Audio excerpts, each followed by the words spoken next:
Hey, what is going on, hustle buddies?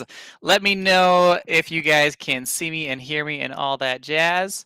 I am super excited for tonight. I want to make sure that everyone got the link for this, so I'm just sending the link back out to the Hustle Buddies group. There's a link there. Awesome. All right. So, yeah, tonight is going to be pretty fantastic. We are bringing in Scott to talk to us about account health.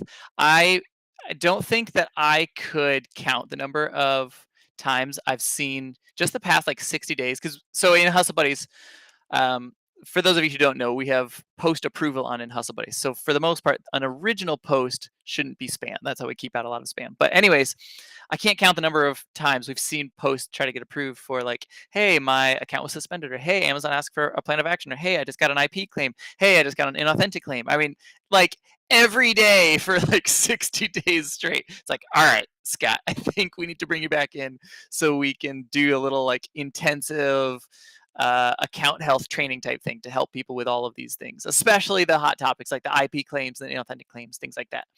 Like, how do you manage that? How do you avoid it? How do you fight it when it does happen? All of that. So we have got Scott here. Scott, we've had him on here before, and I love that I can say this. He literally, at this point, has wrote the book on account health for Amazon stuff. We'll be posting a link here to his book in a second, but he wrote the book on like how to fight Amazon when they send you these things, when they shut down your account, when you get IP claims, when they ask for your plan of action, for all of these different things. So we brought him on to the group. And we've got some pretty cool stuff that we'll talk about here at the end of the call.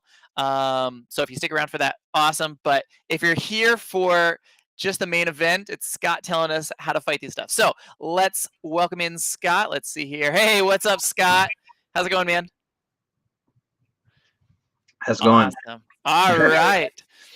So yeah, we posted about a week ago that we were gonna try to do this if there was enough people who were kind of interested, and of course the post blew up. I mean, people were like, "Oh yeah, yeah, yeah, we need help, we need help."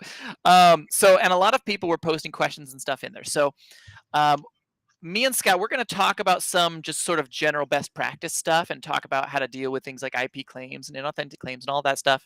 And then once we're done with that, Scott, if you're cool with it, I would love to go through some of those like questions that I saw people post, see if we can get any of like the specific ones out.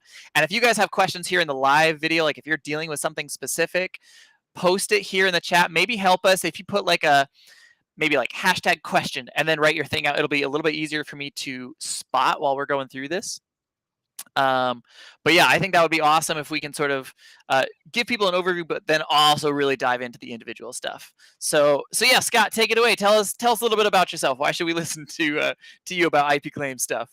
Oh, good question. No, Scott Margolius. I have been on Amazon since 2012 and on eBay since 2000, and really have been consulting full time since 2014. And I saw all these needs in the marketplace. I saw everybody struggling with these issues related to seller performance and account health, and put out the book about plans of action last year just because I knew that there would be a way to provide a lot of training and help people get over all these hoops if they just had a better understanding of what was going on, what Amazon was looking for. So the book is very helpful in terms of comprehensive understanding of what a plan of action should contain and what Amazon wants to hear from you, and it really puts a lot of power at your fingertips for you to be able to create your own plan. So that was the whole intent there, and a lot of people have really had great results of being able to read the book when they get a performance notification, and um, it's been very successful in terms of people overcoming those problems on their own without really needing help. I also offered to help people, of course, if they need somebody to review their plan of action or edit their plan of action, or if they have specific questions about what to do, or maybe if there's a topic that's not covered in the book. And so I'm very accessible to help clients with those types of questions, those issues. and everything's been pretty exciting along those lines because it's made it possible for more sellers to be able to manage those issues in their accounts when that's something that they want to do instead of outsourcing it. Um, Overall, what I like to let people know is that you should be paying attention to your account health on a daily basis. And part of that means going to your performance notifications on a daily basis. And for whatever reason, I don't know why that is news to some people when I tell them that. And most people think, oh, I'm just going to look at the speedometer and forget to check the oil gauge. But really, you want to check the performance notifications at least as often as you check your account health dashboard because a lot of the information that's in there is just super important and gives you the detail that you need in order to be able to answer the questions that Amazon's asking of you. In fact, uh, a lot of the time, the issue in the account health dashboard, you'll press on that and it'll take you to the performance notification to read it. But I would suggest reading those proactively. And of course, being on top of your messages and your feedback and your A to Z claims and voice of the customer, all of that on a regular basis, is definitely super important.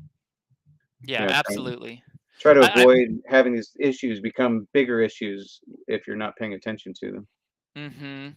Yeah, it's almost sort of like like if you have a regular job, it's almost like those little, like your boss checks in like, "All right, here's your progress report. Here's how you're doing," and like they bring you to the office. Like, well, if you get so many strikes, you kind of get fired. That's kind of the deal with Amazon. Like, you can make a mistake or two sometimes, but you need to fix them because if it becomes a regular thing, you're gonna get fired from your job, which is Amazon. Yeah, Um, it's pretty tough because Amazon doesn't really tell you how important it is, and there's not a whole lot mhm. of training out there. I mean, I provide some training, but other than that, I'm not even aware of any others where they're telling you how critical it is to respond to these performance notifications and giving you any kind of steps in order to be able to do so on your own, tell you what to do because it's not obvious. Amazon doesn't tell you what to do.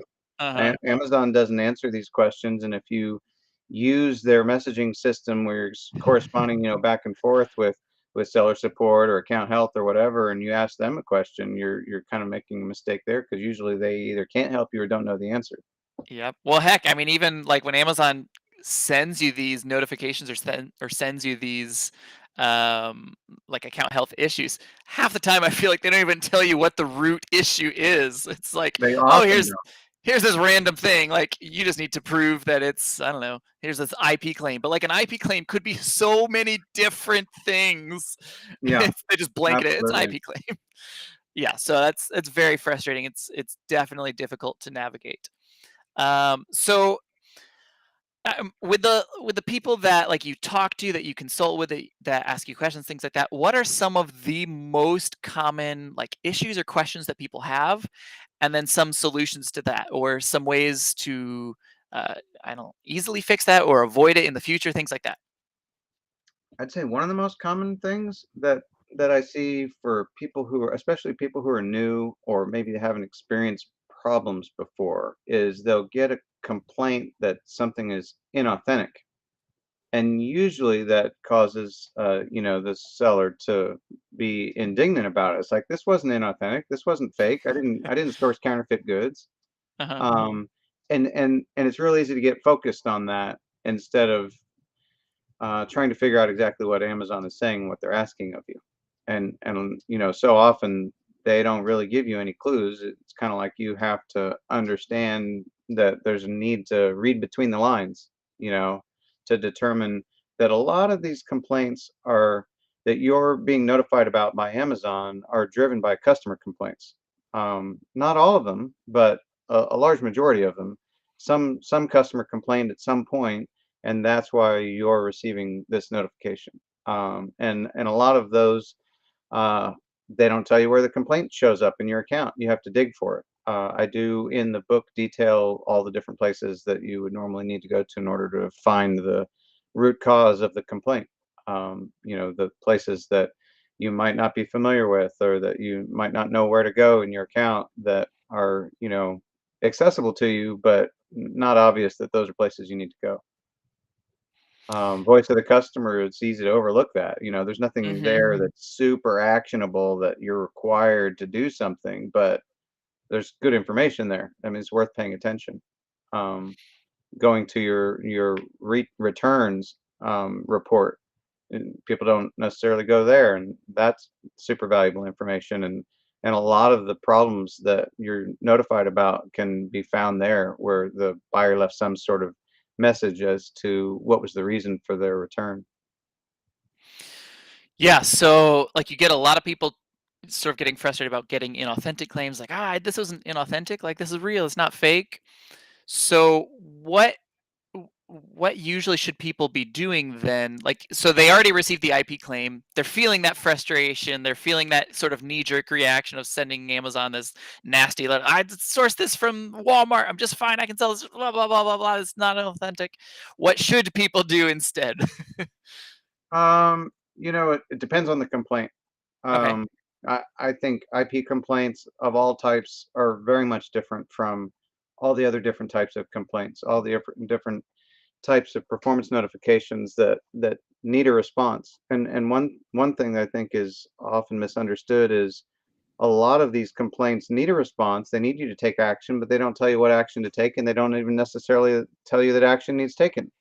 They say, "Oh, don't worry about it," give you a false sense of security that, "Oh, this is gonna fall off of your account in 180 days," and in fact, almost all the time it will, sometimes it won't. But I don't think it's as well known that you really want to actually get these removed immediately. Get Amazon to remove them from your account health. Don't just wait the 180 days, because if it's sitting there on your account waiting 180 days and they didn't specifically tell you that it's okay, it is often just as bad as if you didn't do anything. Mhm. Yeah, Um, I tend to, and this is just my sort of colloquial experience, but I sort of tell people there's sort of a rough three strike system. Like, if you get one complaint, you're usually okay. Two, by the time that there's like a third, it's usually like, okay, you got to start dealing with these, because after a couple, your account's just going to get shut down. So sometimes it can be one, sometimes it could be 10, but I sort of tentatively say there's sort of a loose three strike system. it depends on the age of your account. It depends on the Mm-hmm. volume for your account. I was talking to a guy today who has been on the platform since 2007, and he's doing like 300,000 a year. I thought he was fine. I didn't think he needed to do anything. He only had one complaint, and I tried to tell him that he didn't have to do anything, but he still wanted to, right? And Mm-hmm. so I was like, "Well, this is approximately what I think that will cost." Um, and in some cases, that one complaint would be significant for a new seller. And then, like you said, it could be a second complaint, it could be a third complaint. You don't really know, but what I do know is whenever you can get them removed, you really want to, because you never know when the next complaint's going to come that you can't get removed. Mm-hmm. And then, I mean, as a sidebar, I mean, this isn't necessarily a for Scott necessarily, but there's a lot of people who are like, man, I want to preemptively try to avoid that. There's really common tools out there for this. I mean, there's things like, whoops, that that's not it. There are things like IP alert. There, that's what I want to do. There's things like IP alert that you can do where it'll sort of give you a warning, and it's just user based. It's just users inputting data like, hey, we got claims for X brand, so you might want to try to avoid that. So you can use things like that. It's not perfectly guaranteed to help avoid every IP claim. And again, there are ways to fight it. Like, yeah, you can try to avoid it, but also know that it's not the end of the world if you do get an IP claim. So just throwing that out there for people who are wanting to try to avoid things from the start. The IP complaints, Amazon takes them super seriously, and they treat them like as if they actually were a real legitimate IP complaint. Hmm. And and the problem is they very rarely are, and that kind of makes it difficult to fight. In my estimation, there are probably 10 different ways to successfully fight IP complaints. But I tend to focus on about two different ways. One is to get a retraction, from the rights owner. Um, and then the other one is uh, you can fight it with plan of action. There are some people who successfully get them removed just by providing a legitimate invoice or receipt. Um, I would always try that first just because it's the easiest and least expensive before you spend a bunch of time trying to get a hold of the rights owner or spend a bunch of time, with the writing a plan of action. Um, it's, I think, important to note that one of the best things that you can do for the majority of complaints that you would receive in your account health dashboard or in your performance notification, to me, best practice is to close the listing. Don't delete it. Even if you don't want to continue to sell that product, don't want to sell that against that listing again, you don't care about the product, you just want the issue removed from your account, um, close the listing instead of delete it, because a lot of the time when someone hires us for, let's say, account health maintenance, they want to hire us on a monthly basis to make these problems go away, they want to outsource and they don't want to deal with it, we can't make nearly as much progress, and it's a whole lot worse of Mm. a progress overall and efficiency and effectiveness if the listings have been deleted. If they've only been closed, that gives us a lot more to work with, and that's the same for you as well. Yeah, and I actually have seen that argument where people they'll talk about how deleting a listing entirely can sometimes help like prevent IP claims. I don't know what your experience is, Scott. My experience is that if someone really wants to come after you, they can find that information. Even if you have closed, deleted everything, it's still connected to you. There are still ways to find that, and so that's not really a barrier of protection. I think it's a little bit of a barrier. Like, I think it's better to delete something that you know that you're never going to sell again that you have not received a complaint about. So if it's just Okay. sitting there, here's this product that's sitting in my inventory and I'm no longer going to sell it and I don't have any complaints against it, go ahead and delete it. Okay. That does give you a layer of protection, I think. I agree with you that they can come back on you, kind of look somehow historically and get a complaint lodged against you, but I think it's less likely and less Mm, often. okay. I know that it happens, but I don't see it very much. Yeah, yeah, it's definitely not a common thing. We're kind of talking niche experiences now. Okay, But so that yeah, is a someone best practice. Go through your, especially if you're drop shipping. Hope you're not. Or if you're RAOA and you've got all these products that you've been selling over a long period of time. You have this giant list of things in your inventory that were sourced a year ago or a couple of years ago, and you're never going to find them or sell them again. They're not a regular part of your inventory. I would archive them, so to speak, if you can sort of get a copy of all those things and keep that as a record in, say, Inventory Lab or something like that. Some way where you can keep a record of all the products that you were selling so that you can review them in case you ever wanted to mm. sell them again. But don't use Amazon's managed inventory as your file cabinet to store things. All right, good. Yeah, good to note. Yeah, get all the stuff out of there that you're not going to sell again. And that would be a protective mechanism to help sort of prevent these things proactively. Okay, yeah, I like that. All right. So anything else, Scott? Any other like common issues or common things? It's like, oh man, I just wish people would sort of like, if this happened, then just do that. That you feel like could really help people. I mean, I would prefer people read the book instead of send in their own plan of action without having read the book. Because a lot of the plans that I see that don't uh, sort of follow the structure that I provide, I always end up having to rewrite them or start from scratch. Mm-hmm. You know, um, they don't have enough specifics. They don't follow Amazon's format. Even if they have all the information Amazon is looking for, Amazon still won't accept them simply because of the fact that they're not in the right format. I've seen a lot of plans that just kind of drone on and on and on. Mm, or that don't have enough specifics about what the root cause was or what they've done to fix it or what they're doing to prevent it from happening again. I see all kinds of extraneous information that's not really helpful or relevant, that doesn't go toward sort of solving the problem. Um, I see all kinds of additional attachments that aren't necessary, things like that. That okay. I mean, to me, you can be fairly concise. I keep most plans to a page or two at the most, even if it's a plan for reinstatement. Most of the time, you can express to Amazon everything that they need to know and everything that you've done in 2 pages. Mhm. Um, so those are some of the main things. One other area where I see a lot of questions, a lot of uncertainty gets brought up all the time is the difference between invoices and receipts, and will Amazon still accept receipts? I think it's a little bit confusing because of the language that Amazon tends to use, where they always say that they want invoices. We won't accept that because not an invoice. We require it to be an invoice. Blah blah blah.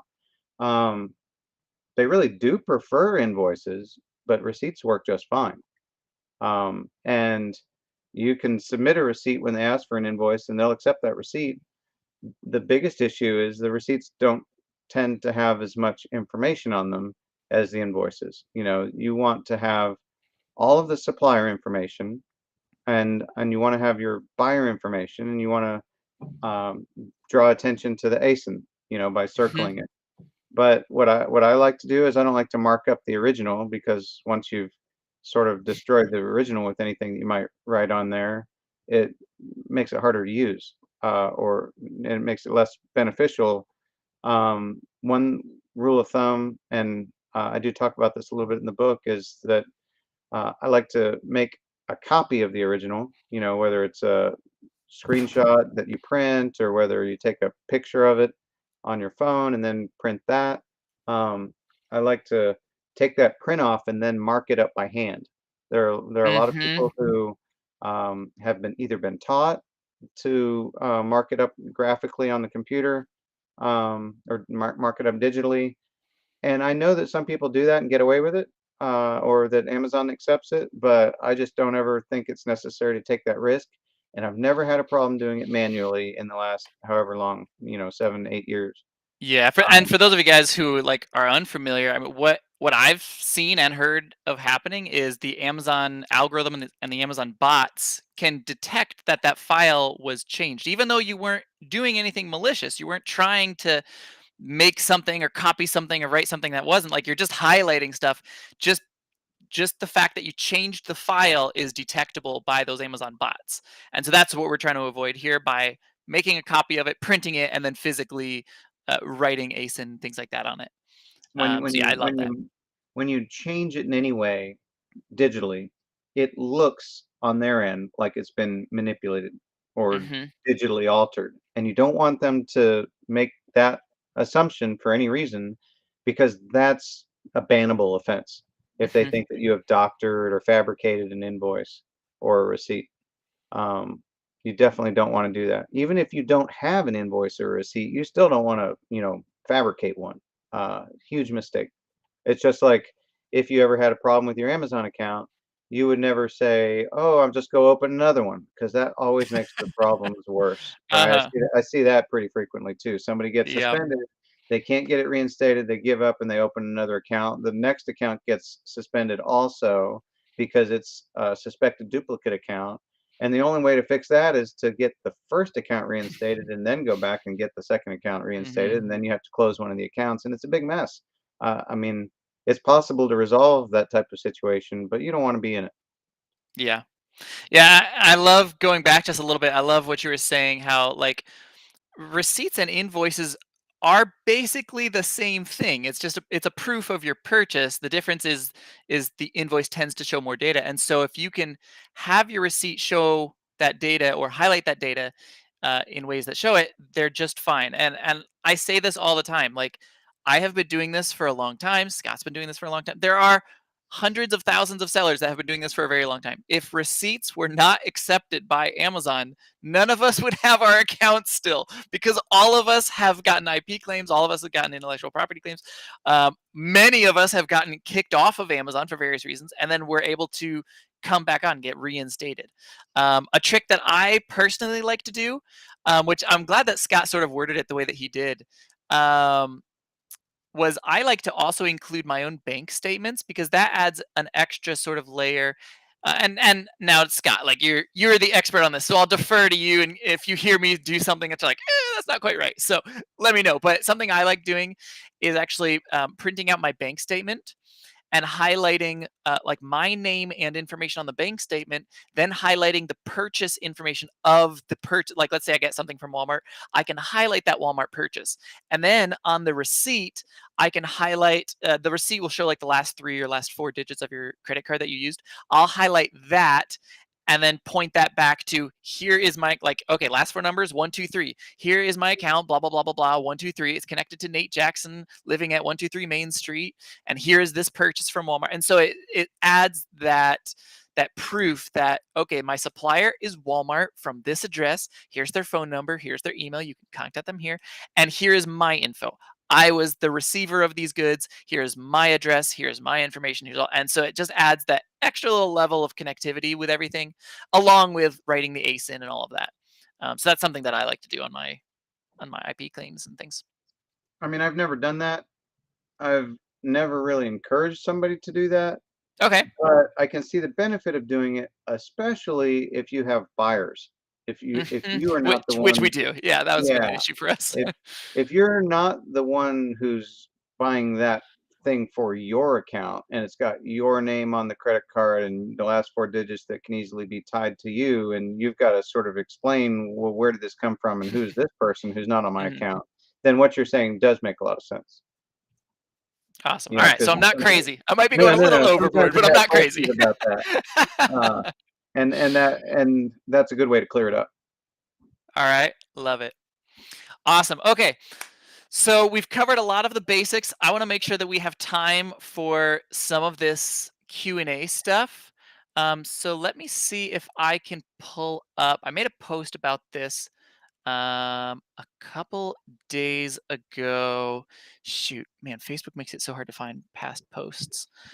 I'll just keep talking while you're looking for that. Go for it. Um, one thing with the IP complaints and getting a hold of the rights owner is um, a lot of the time somebody will hire us to help them with the IP complaint, and we'll end up doing a lot of the types of things that you could do on your own that you don't need to pay somebody to help you do unless you just don't want to do it, right? There are a lot of people it's like, oh, I don't feel like messing with this, which I totally understand. Um, but if you want to save yourself some time, trouble, money, you could do that on your own by contacting the rights owner and reaching out to them, getting a hold of them, and being super, I would say, pleasantly persistent, right? You want to reach out to Uh-huh. them. You don't necessarily want to, uh, I don't know, drive them nuts. But sometimes they don't reply, right? So there may be other ways to contact them besides just the method that was provided by Amazon, that was Yes. provided by the complainant when they lodged that complaint. So it's like you could find their phone number, you could look them up on LinkedIn, you could look them up on Facebook, you could see what company they belong to, you could look up other people in their organization and say, hey, I'm having trouble getting a hold of Nate. Is there a way you could give me his phone number or his email address, or Yeah, can you that give me his exactly. extension or anything like that? I That's mean, huge. you you want to get a hold of them and have a positive interaction, because it's super important and super helpful and one of the fastest, easiest, least expensive ways to get that IP complaint removed from your account if Mhm. you can get them to retract the complaint. And Um, Fab4 says, like, well, what if they don't respond? Well, that's then you go on to writing your plan of action and all of that. So that's just step one. That's like, if you can get them to retract it, perfect, easy, piece of cake. You don't have to do anything else. If you can't, then everything else that this call is about is what we're talking about. Is writing your plan of actions. It's talking to Amazon. It's going through Amazon's channels to deal with that IP claim or inauthentic or whatever kind of issue you're having. just don't give up too easily. I see people give up too soon. It's Mm, like, "Oh, I haven't heard back from 'em," so they throw up their hands, you know? Um, that's that's not the right approach, really. You wanna really dig in, you know, pretend that you're trying to get a scholarship for your kid, and you've gotta get a hold of somebody in the academic department so that you can get a hold of somebody in the athletic department so that you can get a call returned or whatever. I mean, it's pretend that you're going to bat for a family member who's got health issues, and you've got to get the right information from the right doctor or whatever. It's just super important to not give up just because you don't hear something. Oh, I tried but didn't hear anything back. Well, sometimes that may happen, and you might not hear anything back at all. But just sending a few emails, in my mind, is not sufficient. yeah. All right. I was able to find that post finally. So there's a couple great questions. Maybe we can touch on a couple of these. All right. So there's a person on Facebook saying, "Have you noticed anything change?" I'm paraphrasing a little bit to shorten it, but have you noticed anything change recently with them accepting receipts? This person said traditionally, like they've always been fine, but the past week or two, it seems like they're rejecting every single thing that they're using a receipt for.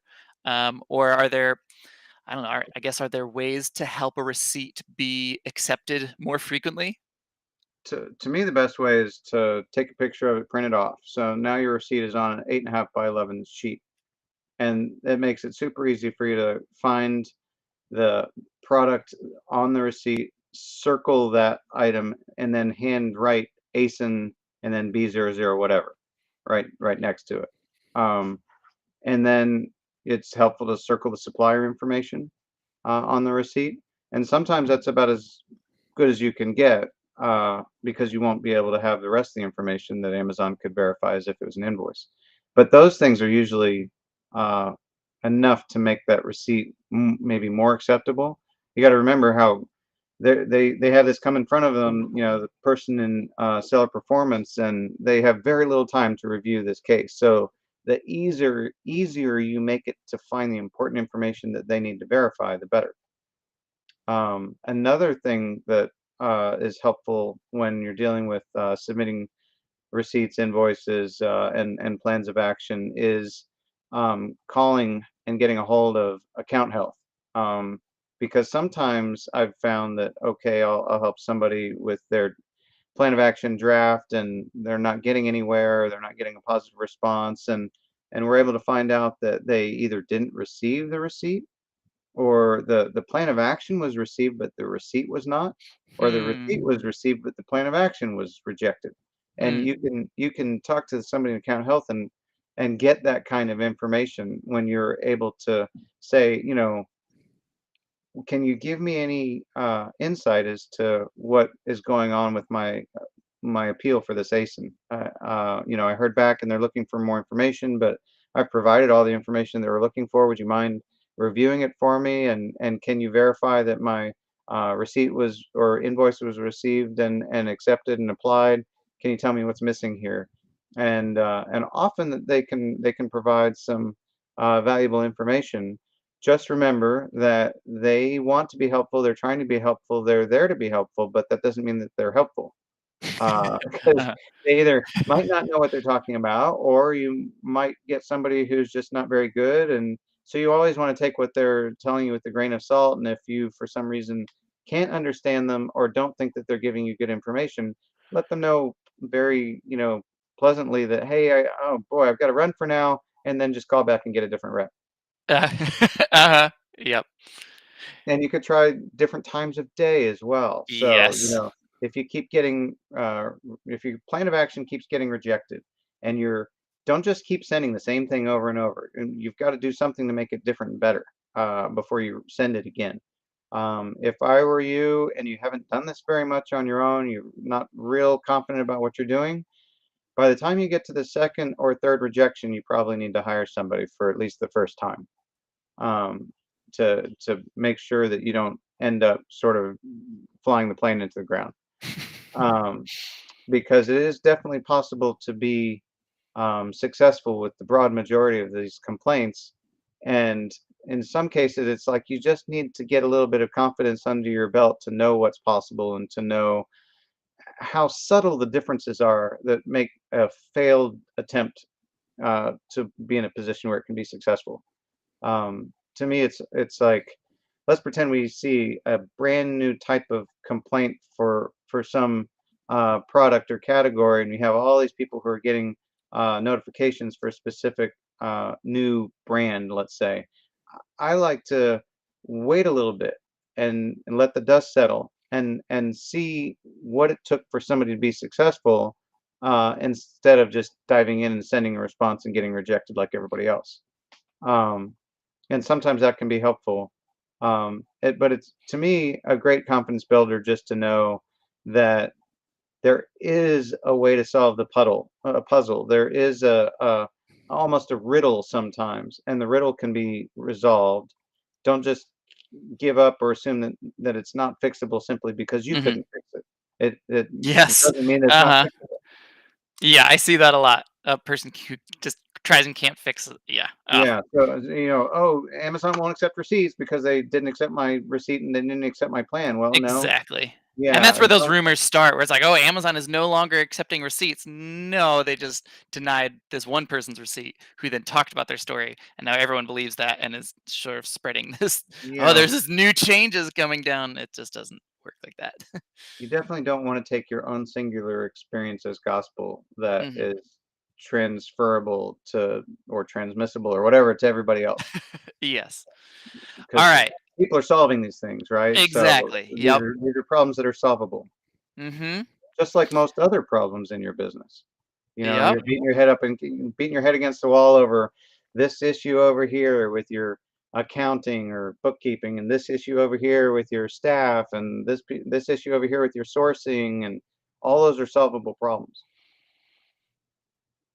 Yep. Every single thing that you'll encounter, and so this is just one more of those things, and you've got to determine pretty quickly, as a business owner who happens to be selling on Amazon, you're in charge, right? It's like you've got to figure out who's responsible on to manage all these things, to engage in all these activities on a daily basis. And at some point, when you reach a certain size and you can afford to hire other people, you've got to determine, is it the best use of your time to be fighting these complaints in your account health? And if it's not you, you either need somebody in your organization to do it who's skilled at that kind of thing, or you need to hire it out. And hopefully in the meantime, it's possible, and I'll tell you, it is possible to avoid a lot of these complaints. I see a lot of accounts, they've never had any of these complaints ever in their entire selling career, and all of a sudden, this one guy who started selling in 2007 that I talked to today, he's super frustrated because he got this complaint that he's never had before. He's never had to deal with it, right? Uh-huh. It's like here he was, merry, sailing along for the past however long that is, uh, and gets hit upside the head by a complaint that he wasn't expecting and doesn't know what to do with it, right? So you gotta realize that there are some people who don't have to deal with those types of things. And so a lot of the time, if I see a lot of complaints on somebody's account, um, that's an aberration. There's a reason for that. There's a cause. There's some kind of pattern that's causing that. And a lot of the time, it could be what you're sourcing, where you're sourcing, how you're packaging.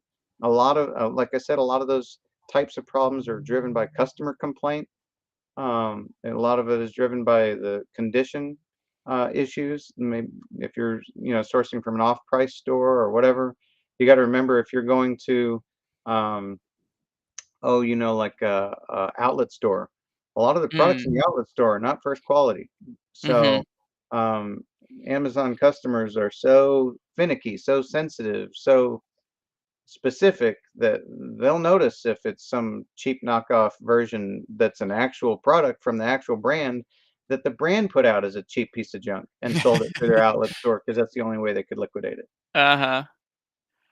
Yep. And there will be things, I mean, especially for those of us who do a lot of clothing. I mean, if you've been in the outlet stores a lot with a lot of clothing, you'll start to notice there are even some clothing that will have a separate tag that is for these things. It's like the seconds, it's the mistake things like, oh, this inseam isn't right, or this is actually like one leg is 35 and the other leg is 30. Like they'll have a marking on it. And you'll start to notice that and see how to avoid that. So yeah, avoiding that stuff I would say is huge. Using tools, things again. I'll put a link here again, like IP alert, for example, is really easy to use. I know a ton of people who use that. I tell people avoid selling a brand, avoid selling an item if the brand itself is also selling it. Um, I mean, that's just sort of a recipe. I know Scott said a lot of these things come from customers, but what will often happen if the brand themselves is selling it, they have no reason to try to share the buy box with you. And so they're going to sort of do some of these black hat tactics. They're going to pretend to be a customer, they're going to buy your products, then they're going to complain to Amazon about you about this product. They'll slash your product up. I mean, I've had all sorts of things happen to me when I was first starting and I didn't know this. So avoid things with the brand on the product.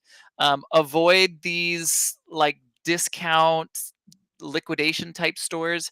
I tell people if you can't prove that it's new on Amazon, it's not new. This whole deal with like, oh, they don't accept receipts. If your receipt is itemized, you're good to go. If you're buying something and your receipt says like men's shoe, $300, okay, that's not a receipt that's gonna work for you. How does Amazon know men's shoe for $300 is this new pair of Nike Jordans or whatever? Like, so you have to be able to prove that it's new, not just think that it's new, but you have to be able to prove that it's new. So That those are some of the ways to avoid it. that does bring up a couple things. One, it's important to keep in mind that not all receipts are the same. So Hmm. Amazon does accept receipts, but it's a lot more challenging to um, prove that your product is new, real, and genuine when you got it from TJ Maxx, Marshall, or Ross. Now, there are a lot of people who do that, and they're just fine, and their tactics and strategies that they use, and you can be in special groups that have lists that they put out, and they'll also provide training about how to prove those things using your Ross, TJ Maxx, Hmm. or Marshall's receipt. But if you don't have those tactics and strategies, those might not be the best places to source unless you know how to do that. Uh, And I would even put things into like three different tiers. There's normal itemized receipts, like Walmart is an example. Normal itemized, it has all the information. There's stuff like TJ Maxx, Ross, and all of that, which they're not perfect, but they're doable. You can still connect it because there are still identifying numbers on the receipt that identify that product, and there are ways to connect that to the item. And then there are garbage receipts. This is your like liquidation stores where like there is nothing on this receipt. There's no identifying anything. It doesn't say their address, doesn't say your address, doesn't show any numbers with the product. That last category, that's garbage. Don't source these secondhand stores. Don't source liquidation. Um, if you're going to Goodwill to buy used books, all right, used books. I would say that's generally a pretty safe place to buy stuff from for used books. But don't be like, oh, hey, look, there's a brand new KitchenAid in box. Let me buy this from Goodwill and sell it on Amazon as brand new. That's stupid. You can't do that.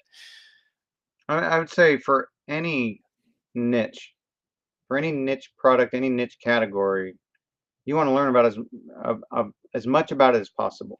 Hmm. And so, let's say you're selling books, you want to be in some book selling groups so you can learn everything there is to know about books. Or if you're selling Hmm. shoes, you want to be in some shoe selling groups so you can learn everything there is to know about shoes, because every category is different. They all have And their nuances. you could be an expert in clothing. You could be expert in outdoors, but that does not equate to all the other categories, right? And it's like you get in start selling books when only you've only been selling shoes, and it's just an entirely different world. So you don't want to assume that, oh, Amazon is Amazon is Amazon, and all the knowledge that you have will translate if you're getting into a new category. Another thing you mentioned is don't sell products where the brand is also selling it. And that reminds me, don't sell anything where the product that you have in hand, that brand, is not an exact match for the product detail page. If there's any difference whatsoever, um, well, I see this all the time. I don't even know how to pronounce this. Like noon, Okay. nun, Uh-huh. I don't know. Uh, Sure. let's say I sourced this, right? I bought 12 of these because they were a pretty good price, Uh-huh. right? And they're all in date, no problem whatsoever. These are 2023. So I could sell this as a 3-pack or a 4-pack or whatever. But the problem is if you come across a listing for this product and the brand says by noon, or it says new NU space UN, or anything different than the actual brand, that's a problem. Somebody's Mhm. created that, or something that's nothing like that. It says, oh, the energy drink company or whatever, and they're Yep. selling that product under that ASIN. Man, I've Stay seen that away with from it. Nike where they replace, like, the I with a lowercase l, so it looks like Nike, but it's actually like Nike. But it still looks like Nike, but it's not, so, uh, yeah, There's it's several things that people are doing mhm. to get away with that, or to get around Amazon's listing restrictions or whatever. And one is so that you can create a new listing and set whatever price you want because the original listing for that specific UPC, that specific product, it's got too much competition or the price has been beaten down or Yep, whatever. So you create a new one because there's high demand for it. Somebody to sell it. Find it and you'll be able to sell it for a much better price. And then you got a whole another series of people who are like, they've brand registered their cheesy fake brand, uh, uh-huh, and they're kicking everybody off this listing for that noon product. And what they've done is they've added a sticker or a poster or a coaster or something ridiculous and stupid along with it to make it their own product, their own listing. And then when you list on it, you're going to get hit upside the head with an IP complaint. yep. Alright, so I wanna try to be mindful of people's time because I know people have jobs and kids and things like that. There's a couple more Q&A questions, that I wanna get through. I'm gonna go through a couple of these. If I feel like I can quickly answer it, I'll try to spitfire it.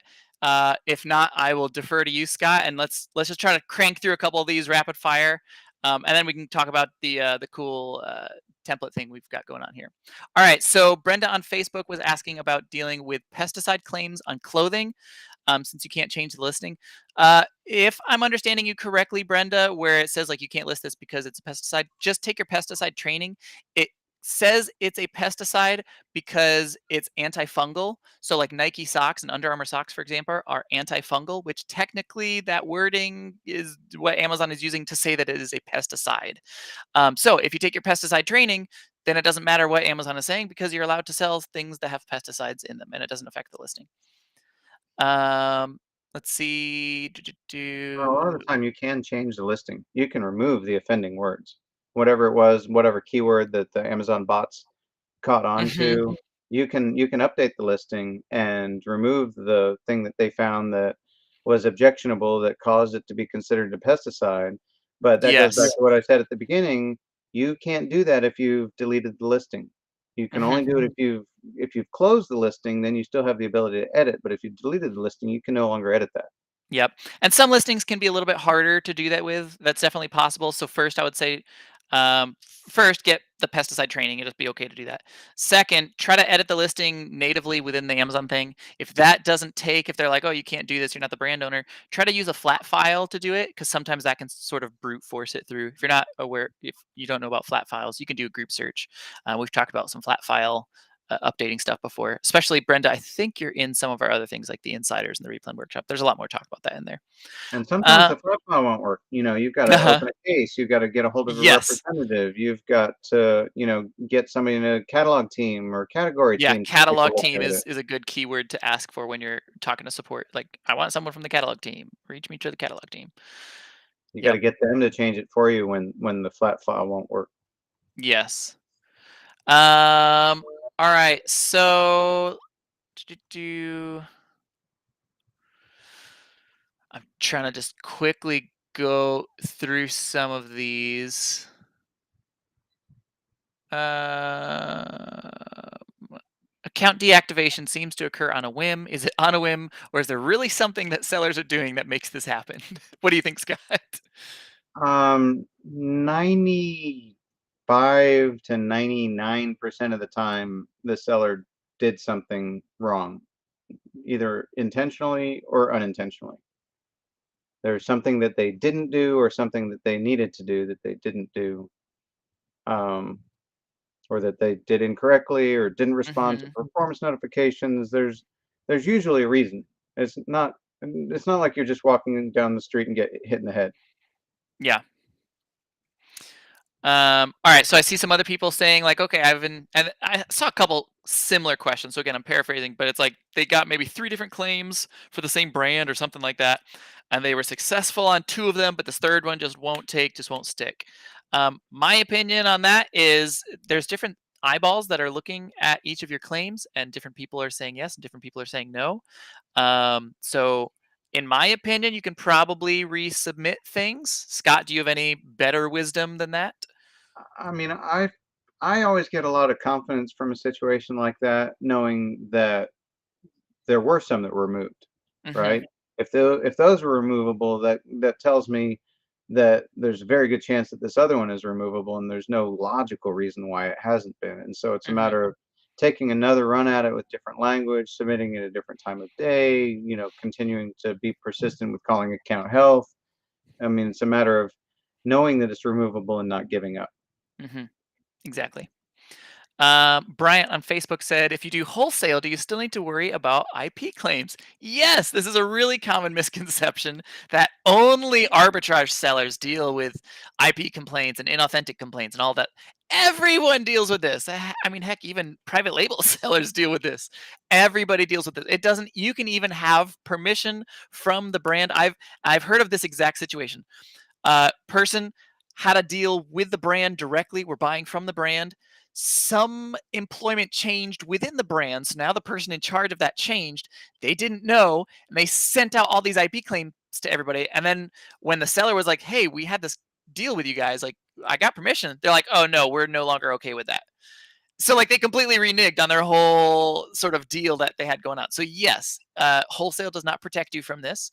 I mean, it might happen less often because you have it less different types of things, but um, yeah. You're But again, slightly like, more protected. At yeah, least yeah, in most cases, you have a little bit of a relationship with the brand. yeah. Mhm. Um, I knew somebody who was a master distributor for a specific brand. Um, they they still kicked him off. In fact, they filed like 88 IP complaints against him. Um, and he was able to get them removed, but you don't want to have to deal with that. But just being wholesale didn't protect him. If you have an authorization letter, that's a little different, Mhm. and that can be super beneficial. But I've also heard of a situation where a client had permission from just directly from the distributor, but there were four distributors, right, Mm, that mhm. cover the whole United States. So he had permission from these guys on the East Coast, but the people on the West Coast didn't want him selling it. And it's just like, ugh, what a mess. Yep. Yeah, I You're love it. you're certainly better off to have a relationship with the brand owner, with the manufacturer, with the Oh, supplier. absolutely. That's Yeah, I the don't best. wanna take away from that at all. There's absolutely some, uh, a massive extra layer of security when you have that, relationship, when you have, like, the wholesale client, all that stuff. But just the preemptive, like, it doesn't completely stop everything is sorta what I was trying to Yeah. make sure people understood. You already answered this on the Facebook post, but I'm gonna share it here for the people watching. Lisa was saying, "When should you take it to the next level? At what point do you hire a lawyer or hire someone to help?" And your answer is perfect. 1, when you can afford it, and 2, when you can't afford not to. And that is absolutely Mhm. perfect. I love that because people are like, "Okay, well, I'm dealing with my own things. I've like some of my plan of actions are being accepted, some of them aren't. Should I hire someone to help? People are expensive." Like, well, for me in my business, like I run a seven-figure business. This is my full-time income. Why would I not spend that money to have an expert do this for me and deal with it for me? Why would I ever touch that? Like, I can't afford for this to shut down my account, and I can afford to hire it out. So for me, that's a no-brainer. I mean, in the UK, a lot of people do their own dental work. or so I've heard. But you can tell, right? If you you can tell that they do their own dental work. If you can afford to hire a dentist, why wouldn't you? Really? Um, this is probably going to be too long of a subject. I don't know if you can just briefly touch on counter DMCA I've never stuff. filed one. How about that? Okay. All right. I think that it can be beneficial to file one, but I've never filed one myself, and I've never encouraged somebody to do so because of the potential of there being a counterclaim that, you can't defend. And Yeah. so unless you are 1,000% certain that you're in the right, I wouldn't do that. Yeah, and it's basic the DMCA is basically like you're telling Amazon, listen, they need to sue us and tell us what they are suing us for, or this has to stop. That's so I mean, I'm sort of I'm really watering it down, but that's sort of what it's saying. And so yeah, you need to be 1,000% sure because if you're not, they're going to sue you. It could be super effective strategy. If you're going to use that strategy, I'd make sure you have enough money to be able to hire a lawyer in case you need to. Yes. Yeah, that is a very good rule of thumb. Um, yeah, just a lot of people asking about like email, or I mean, sorry, invoice versus receipts. We already touched on that a fair bit. As long as your receipt has all the information, everything is highlighted, highlight it physically. Make sure you're Physically, with a including. highlighter. Mhm. And so when we say highlight it, like we're talking like write the ASIN, highlight the business's address, their contact info, highlight your information so it's clear that you are the buyer here and they are the seller. All of that stuff needs to be highlighted.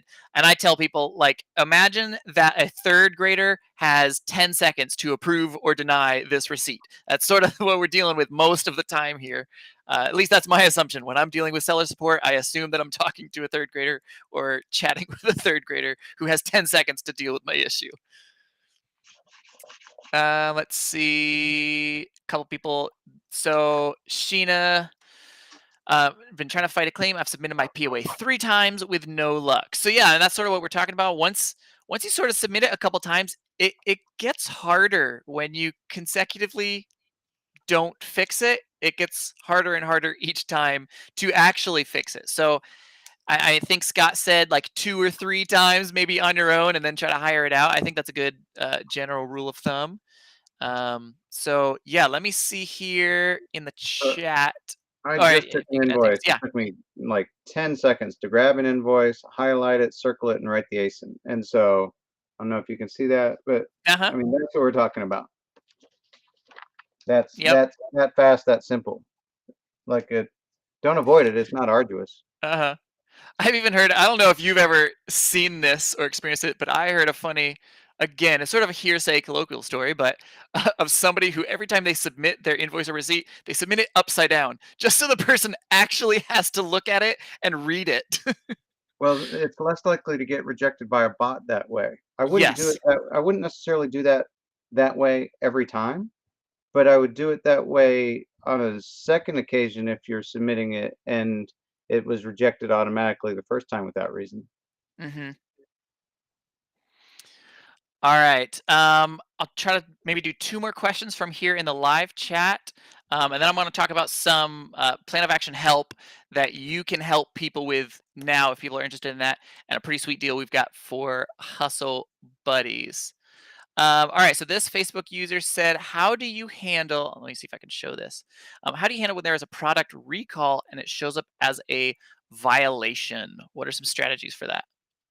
This is something a little bit more uncommon, but possibly might be able to touch a little bit on this. Sure. So usually that's going to require a plan of action. First thing I would do is close the listing. Um, then make sure you don't have any other inventory. I would recall all that inventory. Make sure you read the initial notice as to why the product was recalled. And then one of the things I often tell Amazon that I'm doing and put this in the plan of action is going to all of the government websites that allow you to proactively keep track of all of those consumer product safety warnings, whether that's whoever's putting it out for that particular type of product, whether it's CSPI or whatever it is, Consumer Product Safety Commission, whether it's FDA, and there are a couple other sites that you can subscribe to where they'll send out alerts so that it's the kind of thing that you see hanging up on the bulletin board in the back wall at Walmart. Um, and they'll have these bulletins for recalls. So you want to let them know that you're being proactive about that, and you can let them know that you're checking in advance to make sure that these products that you're sourcing don't have any recalls or alerts before you send them into Amazon, and that you actively check your messages and alerts that you've signed up for as a subscription basis to make sure that you're being keeping aware of all those different possibilities at all the time and scouring your other inventory. Make sure you told them you've looked at all the rest of your inventory to make sure you don't have any other types of products that might be in violation. Hmm. Love it. All right, and we'll have this as the last question because it is so common. I mean, we see this probably every other day, and I'm curious to get your take on it because I have a very strong take on one side of the argument, but I'm open to other sides if you disagree with me. So, Debbie here from YouTube says, "How do you handle letters from companies that they send to your house saying, like, stop selling our product or where did you buy this from?" Wanting to know all of that details. Do you send them information? Do you tell them where you bought it from? Do you say that you'll stop selling it? Do you do all that stuff? I'll give you my answer while Scott thinks about this for a second. Here's what I I do. know I a take the lot of letter, people. I rip it up, I light it on fire, and I throw it in the trash, and it keeps selling. A lot of people do that. A lot of people do that. They say the immediate response is, tell them to pound sand, unless there's some kind of specific legal action. Mhm, Um, I tend to fall on the conservative side and say, if this looks pretty legitimate and they went to that much trouble to get a hold of you, and it, obviously could be a scare tactic and it could be from a competitor, you want to mhm, evaluate all of that. But at the same time, it's like, hey, the most important thing you have here is your Amazon account.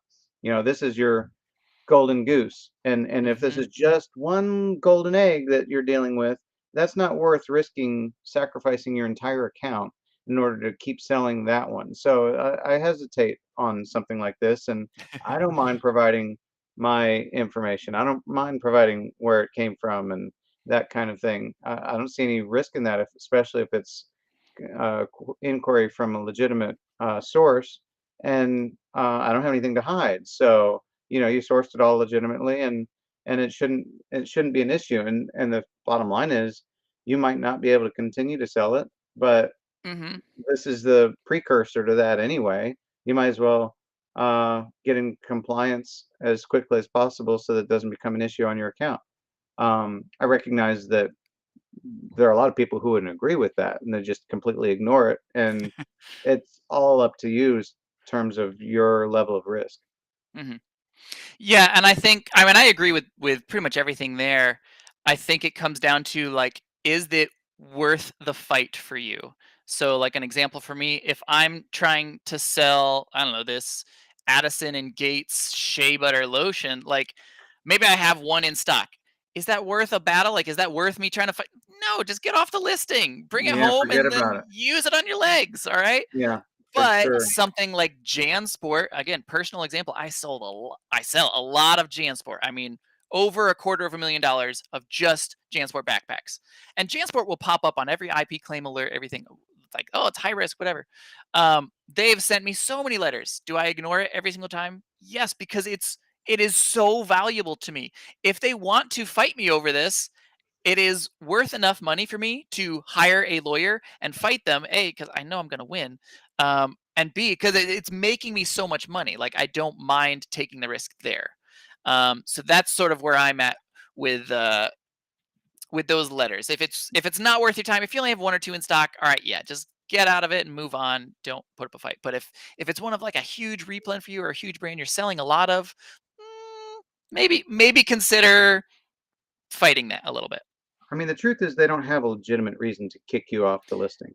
First sales Exactly. doctrine says that you can sell that product unless there's some sort of specific reason why you can't, like a warranty issue, something like that. Otherwise, you have every right in the world to do so. And they're just trying to engage in either, anti-competitive behavior or selective distribution, trying to kick you off the listing. And if it's important to your sales, an important, aspect of what you're doing financially, then it might be worth fighting for. If it's Exactly. small potatoes, don't waste your time and move on. Exactly. All right. So finally, before we jump off the call here, we made something super cool for you guys. So people ask about this all the time. Need help writing POAs, I need help with this, need help with that. But I feel like there's a gap because there's a lot of times where it's like, yeah, try to write this yourself, and then if you can't write it yourself, hire a professional. Well, sometimes professionals can cost a lot. I mean, you can hire Scott. He's, I mean, he's not the most expensive, but he's also not the cheapest person. um, it's going to cost you a fair amount to have someone, to have a professional look at your plan of action, to edit it, to change it, all of that stuff. If that's what you want to do, then great. But I think that there's these sort of people in the middle where it's like, well, I don't quite have that much money, but I also really need help writing these plan of actions. So we've Scott has put together a ton of different plan of action templates. And I'll use that word very loosely because these are not things that you should be copying and pasting. These are examples, like this is what Amazon wants in this situation. These are the things they're looking for in that situation. Here are some examples. Don't copy and paste it because copying and pasting will often get rejected by the Amazon bots. So rewrite these in your own words, but base it off of this. You can sort of like loosely plagiarize the templates. Don't word for word copy and paste, but rewrite it, include everything that Scott's sort of pointing out. So Scott put this together. There's what, 29, 29 I or think, 30, yeah, 30 templates, something. I mean, it's every all different situation. I mean, issues. I saw people asking. I mean, there's other comments too that I've seen people asking about, like the pesticide thing. There's one for like California. There's some funky stuff with California rules. There's, I mean, even like the people who are like drop shipping, but they're trying to change. They reformed. They've repented of their dirty ways, but they're trying to get this drop shipping claim. There's even drop shipping stuff on there. Like, here's how you get rid of those things. So a ton of different templates. And then, because you know how we roll with Hustle Buddies, we always try to sort of make you guys a deal. We've put together a coupon. So it's actually for just the people on this call. I'm not going to like advertise this elsewhere, but if for the 91 people who stuck around for this call, um, the Hustle Buddies we're putting in $100 off of this. So make sure when you're in the checkout thing, it's usually like 250.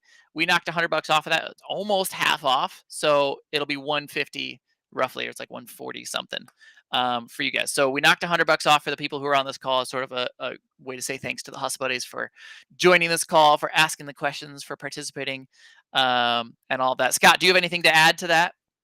I would say it's don't buy this by itself. Like, it's really important that you get the book, right? Yes.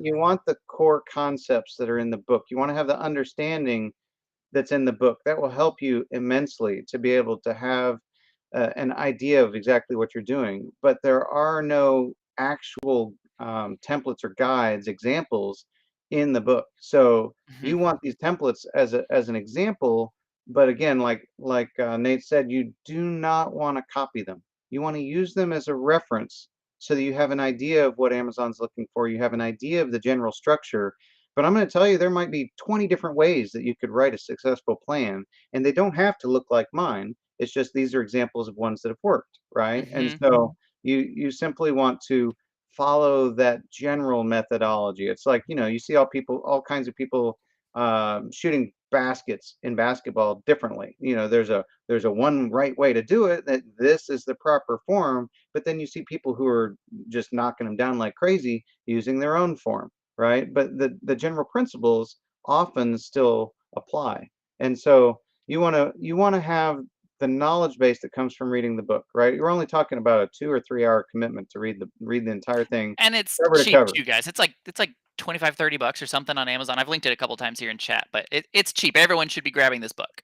I do recommend the hard copy unless you just never read a hard copy and you're only going to read it electronically on Kindle.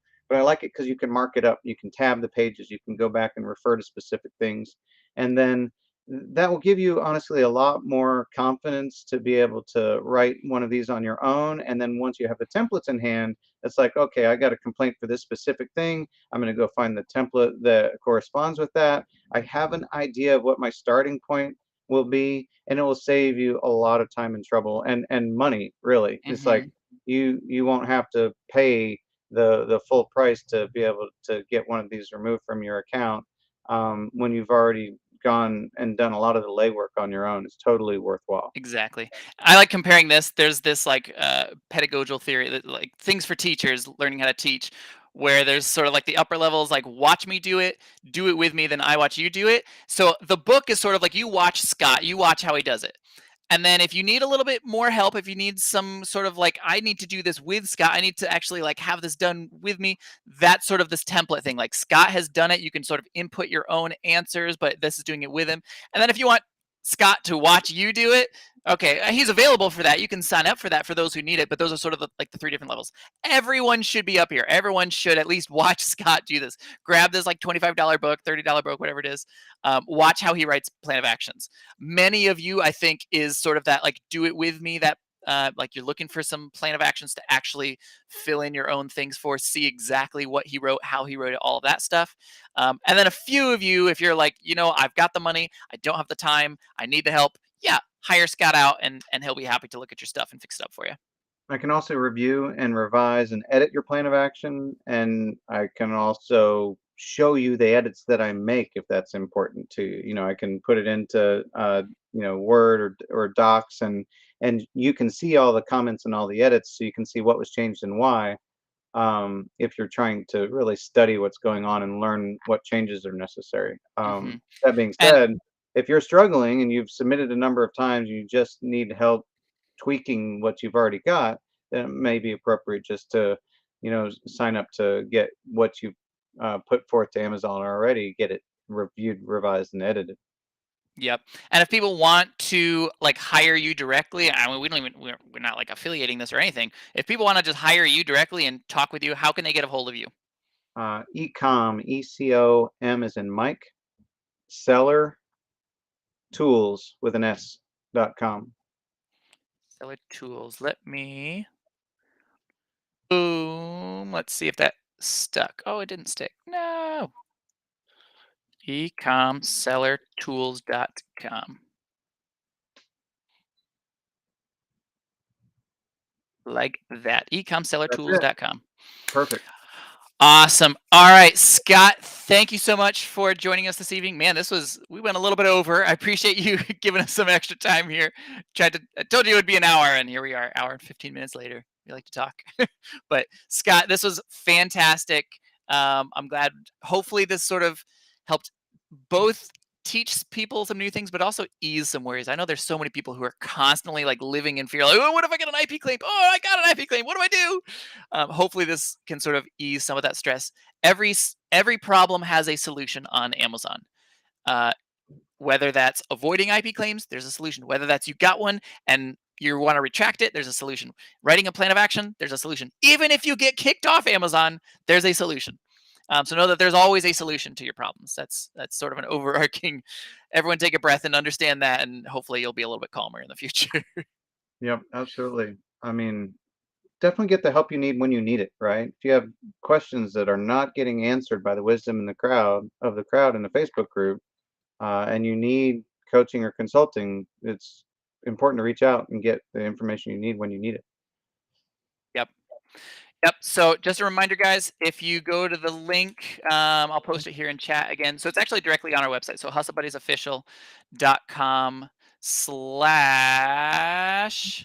I put it right there, /account health, and then use the coupon live call 100. It gives you $100 off of all of the templates and plan of actions that Scott has written up previously that he sort of bases his stuff off of. All right. Awesome. Thank you so much, Scott. We will see you later. Thank you so much, Hustle Buddies, for coming out and joining us tonight. We will see you on the next stream. Good night, everyone.